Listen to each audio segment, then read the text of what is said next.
Hello students, welcome back to my online classes.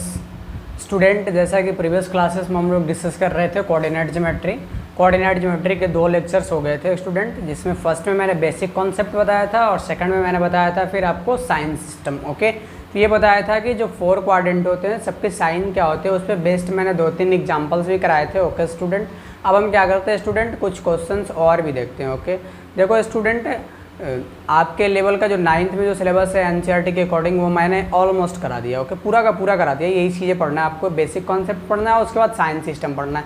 2 topic ही है, but हम लोग क्या करेंगे आगे कंटिन्यू करेंगे distance formula and section formula. Okay, तो आज हम लोग क्या करते हैं स्टूडेंट, कुछ क्वेश्चंस करते हैं। ओके, कुछ प्रॉब्लम को सॉल्व करते हैं और देखते हैं कि किस टाइप से कोऑर्डिनेट ज्योमेट्री में क्वेश्चन। देखो क्वेश्चंस आपके सामने लग गया है। ये बोल रहा है if the coordinate of the points P are 3, -5, then the perpendicular distance of P from y-axis is। Okay, ये बोल रहा है कि एक पॉइंट है ओके जिसका कोऑर्डिनेट क्या है 3, -5 है। एक पॉइंट P है जिसका कोऑर्डिनेट क्या है 3, -5 है। तो आपको बताना है y एक्सिस से P का डिस्टेंस। किसका बताना है? y एक्सिस से P का डिस्टेंस। तो स्टूडेंट मैंने बेसिक पॉइंट में लिखवाया था आपको कि x कोऑर्डिनेट क्या होता है और y कोऑर्डिनेट क्या होता है। ओके, तो x कोऑर्डिनेट में मैंने बताया था the distance perpendicular distance from the y axis is known as x coordinate. Okay, यानी y एक्सिस से जो परपेंडिकुलर डिस्टेंस होता है उसको क्या करते हैं, क्या बोलते हैं हम लोग, x कोऑर्डिनेट। ओके, तो ये तो आपको क्लियर दिख रहा होगा कि x कोऑर्डिनेट यहाँ क्या है 3 और y कोऑर्डिनेट क्या है -5। तो x कोऑर्डिनेट कितना हो गया 3, यानी y एक्सिस से उस पॉइंट का परपेंडिकुलर डिस्टेंस क्या होगा 3 होगा। अब इसको हम लाइव भी देख लेते हैं स्टूडेंट। ये मान लो आपके पास क्या है, एक कार्टेशियन प्लेन है, यानी एक हॉरिजॉन्टल लाइन है और दूसरा क्या है वर्टिकल लाइन है। तो ये क्या हो गया 1 2 3, ठीक है। ये -1 -2 एंड -3। ऊपर में क्या हो जाएगा 1 2 3 4 5, ओके, और नीचे में ये -1 -2 -3 -4। अब हम देखो रिप्रेजेंट करते हैं स्टूडेंट, क्या होगा 3 क्या है, x में क्या है स्टूडेंट 3 है और y में क्या है -5। तो स्टूडेंट ये पहले तो आपको चेक करना होगा कि ये 3, -5 का साइन क्या है, x कोऑर्डिनेट का प्लस है और y कोऑर्डिनेट का माइनस, यानी किस क्वाड्रेंट में लाई करेगा 4th क्वाड्रेंट में। तो देखो x कोऑर्डिनेट क्या है आपका 3 है, तो यहाँ आ गए, फिर क्या आओगे परपेंडिकुलर डिस्टेंस 5 यूनिट आओगे नीचे, तो क्या आ जाएगा यहाँ आ जाएगा। ठीक है, इस तरह से आपने पॉइंट को क्या कर लिया, लोकेट कर लिया। ठीक है, लोकेट कर लिया स्टूडेंट। ये पॉइंट क्या हो गया आपका 3, -5। ओके, तो स्टूडेंट ये पूछा है कि y एक्सिस से परपेंडिकुलर डिस्टेंस, यानी y एक्सिस ये है, y एक्सिस से इस पॉइंट P का परपेंडिकुलर डिस्टेंस क्या होगा, यही वाला होगा ना। ठीक है, और ये कितना है, ये जितना होगा उतना ही ये होगा। तो ये आपका 3 है, तो ये भी कितना होगा 3 होगा। ओके, तो कितना आंसर हो जाएगा 3 यूनिट्स। क्या हो गया 3 units is right answer. Okay student, अब हम स्टूडेंट क्या करते हैं नेक्स्ट क्वेश्चंस देखते हैं। तो स्टूडेंट अभी हम डिस्कस करते हैं स्टूडेंट, फर्स्ट क्या है क्वेश्चन, क्या बोल रहा है कि if x + 3, 5 = 2, 2 - y, then the values of x and y। देखो 2 पॉइंट गिवन है, ये क्या है, एक पॉइंट का कोऑर्डिनेट है और ये दूसरे पॉइंट का कोऑर्डिनेट है। ओके, तो स्टूडेंट दोनों पॉइंट का कोऑर्डिनेट्स क्या है, इक्वल है। ओके, यानी दोनों पॉइंट्स क्या है, सेम है। इसका मतलब क्या है कि दोनों पॉइंट्स तभी सेम हो सकते हैं जब उसका x कोऑर्डिनेट के इक्वल हो और y कोऑर्डिनेट क्या होगा, y कोऑर्डिनेट का इक्वल हो। ओके स्टूडेंट, तभी क्या होगा, दोनों इक्वल होगा। तो स्टूडेंट हम क्या करते हैं, इस तरह से जब सोल्व करेंगे तो क्या मिल जाएगा, एक x में इक्वेशन मिल जाएगा और दूसरा y में इक्वेशन मिल जाएगा। फिर हम दोनों को क्या कर लेंगे, सोल्व कर लेंगे। तो लिखेंगे if 2 points are same, then their x coordinate and y coordinate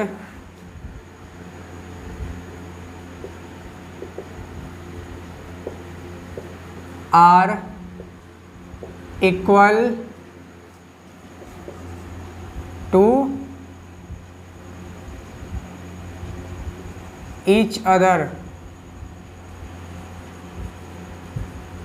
okay, यानी क्या बोला मैंने, x कोऑर्डिनेट के बराबर होगा और y कोऑर्डिनेट यानी ये x1 equal to x2 and y1 equal to क्या होगा y2।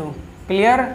अब ये देखो यहाँ x1 क्या है, x प्लस 3 है और x2 क्या है, 2 है। ओके, तो स्टूडेंट यहाँ से क्या मिल जाएगा, x ये प्लस में 3 है, इधर पटकोगे तो क्या होगा माइनस में, तो 2 माइनस 3 इक्वल टू -1 यानी x इक्वल टू -1। ओके, अब ये देखो y1 क्या है स्टूडेंट 5 है और y2 क्या है 2 माइनस y। ओके, तो 5 इक्वल टू क्या मिल गया 2 माइनस y। अब ये क्या करोगे, 2 प्लस में इधर पटकोगे तो क्या होगा माइनस में, तो 5 है माइनस 2 इक्वल टू -y। तो 5 माइनस 2 इक्वल टू क्या होगा 3 इक्वल टू -y। अब इस माइनस को इधर ला दो तो क्या हो गया -3, या माइनस से दोनों साइड मल्टीप्लाई कर दोगे तो ये -y क्या हो जाएगा प्लस और ये +3 क्या हो जाएगा माइनस, तो y इक्वल टू क्या मिल गया -3। ओके, तो x इक्वल टू क्या हो गया student -1 and y equal to क्या हो गया -3। ये आपका क्या हो गया आंसर हो गया। क्लियर स्टूडेंट, मैंने पूरा आपको बता दिया कि x इक्वल टू क्या होगा और y इक्वल टू क्या होगा। ये ध्यान में रखो आप कि 2 पॉइंट्स तभी कोऑर्डिनेट सिस्टम में इक्वल हो सकते हैं if x1 equal to x2 and y1 equal to के x कोऑर्डिनेट आपस में क्या हो जाए इक्वल हो जाए और y कोऑर्डिनेट भी आपस में क्या हो जाए इक्वल हो जाए। ओके, अदरवाइज ये कंडीशन नहीं होता है तो दोनों पॉइंट्स क्या होगा सेम नहीं होगा। ओके स्टूडेंट, अब हम क्या करते हैं नेक्स्ट क्वेश्चंस देखते हैं। स्टूडेंट नेक्स्ट क्वेश्चन आपके सामने लगा हुआ है, बोल रहा है the area of the triangle AOB with O 0,0 A 4,0 and B 0,6 is. Okay, कह रहा है कि एक ट्रायंगल है AOB, उसका एरिया फाइंड आउट करना है। ओके, और AOB में ऑल 3 पॉइंट्स का कोऑर्डिनेट गिवन है। ओके, तो स्टूडेंट AOB का एरिया कैसे आएगा, देखो एरिया ऑफ ट्रायंगल का तो एक तो फॉर्मूला होता है general formula 1/2 into base into height. अगर बेस पता चल जाए और हाइट पता चल जाएगा तो आ जाएगा। वैसे देखो कोऑर्डिनेट सिस्टम में भी एरिया का फॉर्मूला होता है। ओके, बट हम लोग 9th में नहीं पढ़े, वो 10th में पढ़ना है। ओके, तो उसका तो यूज करना नहीं है हम लोग को। तो एक बार क्या करते हैं हम इस ट्रायंगल को बनाकर देखते हैं। ओके, ट्रायंगल को क्या करते हैं बनाते हैं कोऑर्डिनेट सिस्टम में, कैसा दिखता है उसके हिसाब से चलेंगे। स्टूडेंट देखो ये हमारा कोऑर्डिनेट सिस्टम हो गया, कार्टेशियन सिस्टम जो जिसको बोलते हो, ये ओरिजिन O 1 2 3 4 5 6 1 2 3 4 5 6 -1 -2 -3 -4 -5 1 2 सॉरी -1 -2 -3 -4 -5। क्लियर। अब स्टूडेंट होता क्या है, एक पॉइंट आपके पास क्या है 0,0 यानी ये क्या हो गया ओरिजिन हो गया O, और दूसरा क्या है A है 4,0। तो देखो y कोऑर्डिनेट जब 0 होगा तो कहाँ किस एक्सिस पे लाई करेगा, x एक्सिस पर, यानी क्या हो गया यहाँ हो गया 4,0। क्लियर।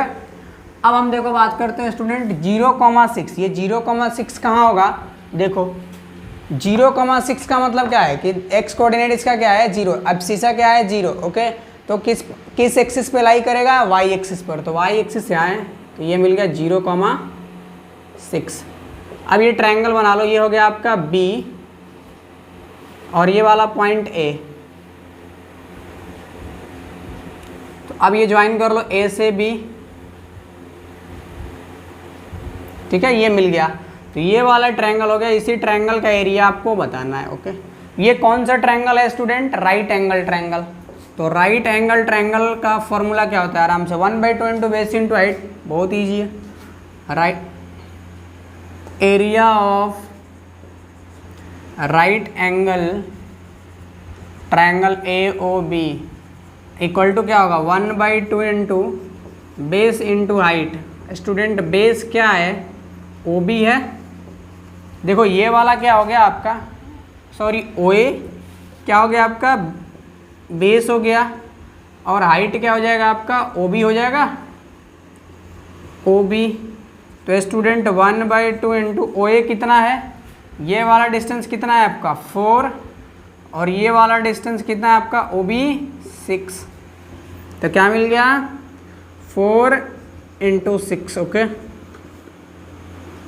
तो स्टूडेंट क्या होगा 2 2 जा 4, तो क्या मिल गया 2 इंटू 6, 6 2 जा क्या होगा 12 स्क्वायर यूनिट्स।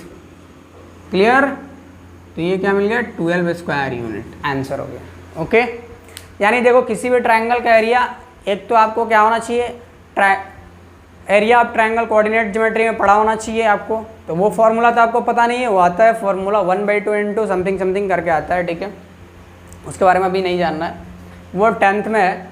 तो स्टूडेंट उस फॉर्मूले को तो यूज नहीं कर सकते, एक ही फॉर्मूला है हमारे पास 1/2 इंटू बेस इंटू हाइट, तो आपको बेस भी पता होना चाहिए और हाइट भी पता होना चाहिए। तो इसके लिए मैंने क्या किया, इस फिगर को ड्रॉ कर लिया कार्टेशियन सिस्टम में, फिर हमको मिल गया सारी कहानी। ओके, यहाँ क्या मिल गया स्टूडेंट, ओ ए मिल गया 4 और ओ बी क्या मिल गया 6 यूनिट, यानी बेस और हाइट दोनों मिल गया। ओके, बेस एंड एल्टीट्यूड, तो राइट एंगल ट्रायंगल का एरिया क्या होता है 1/2 into base into height. Okay, अब उसको हमने क्या कर लिया, अप्लाई कर लिया। क्लियर, तो मिल गया आपको 12 स्क्वायर यूनिट्स। ओके स्टूडेंट, अब हम क्या करते हैं स्टूडेंट, नेक्स्ट क्वेश्चन और भी देखते हैं, 2-3 क्वेश्चन।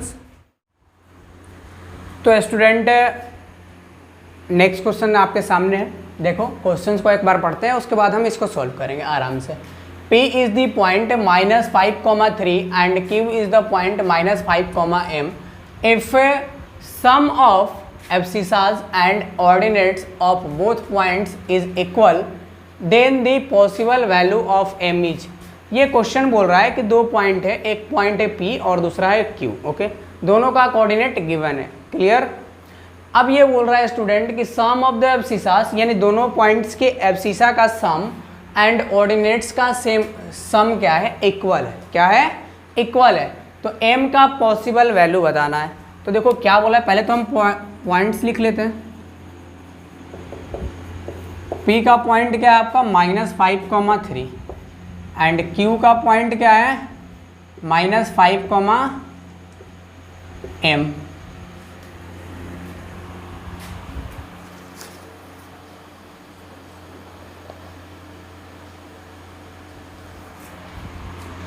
अब स्टूडेंट देखो बोल रहा है कि एब्सिसा का सम, किसका, sum of abscissas and ordinates